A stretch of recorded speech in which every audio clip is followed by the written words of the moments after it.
Welcome back, everybody. From the tiny town of West Texas to the big city of Boston, we've seen our nation's first responders really step up in the aftermath of emergencies. Well, tonight we take you behind the scenes to show you what it takes to get those crews ready when they are needed the most. Up close with Columbia County Fire Rescue in Brad Means Does My Job. When tragedies strike, the heroes come out. Men and women who know just what to do when a normal day gives way to devastation.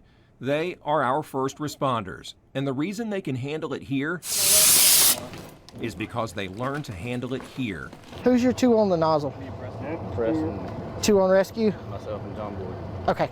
Training grounds, where our first responders make sure they are always ready. Our first duty is protection of the citizens of the county. So one of our primary goals is going to be rescue. And it's going to be attempting to get in there, locate any possible patients or victims, and getting them out to a safe zone. Today, they are letting me train with them. A quick glimpse into their world, but long enough to appreciate it. We're getting set to rescue a man from a burning building, and we have to cut our way in.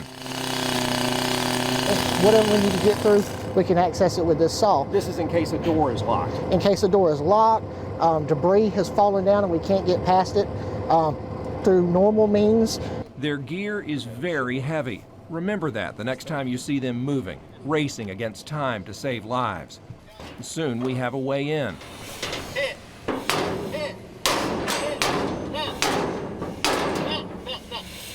Time to move from rescuing to reviving. These men are firefighters and EMTs.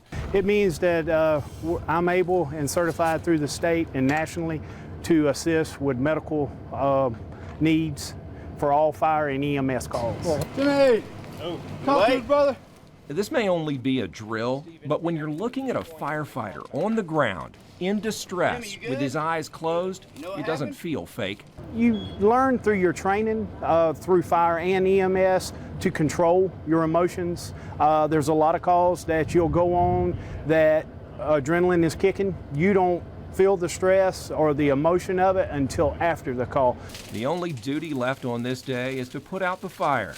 I can get anywhere from 350 degrees up to 1,000, 1,500 degrees. Go from the top to the bottom. What do you mean, from the top of the fire? Top of the fire to the bottom of the fire and just zigzag back and forth. Okay, ready. Open it up all the way.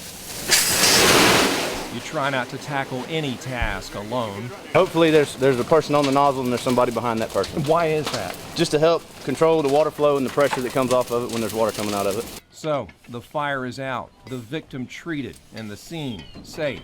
And the biggest lesson I learned on this day is that our first responders are many, functioning as one. A team that stretches from coast to coast. A team always ready to take the heat. Big turn in a split second.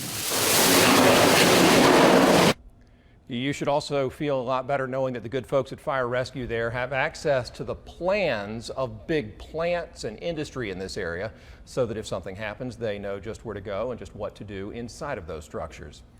Great group of people out there at CCFR, and I appreciate their help. Brad, great story. Thanks a lot, Kim. A lot of respect for those men and women.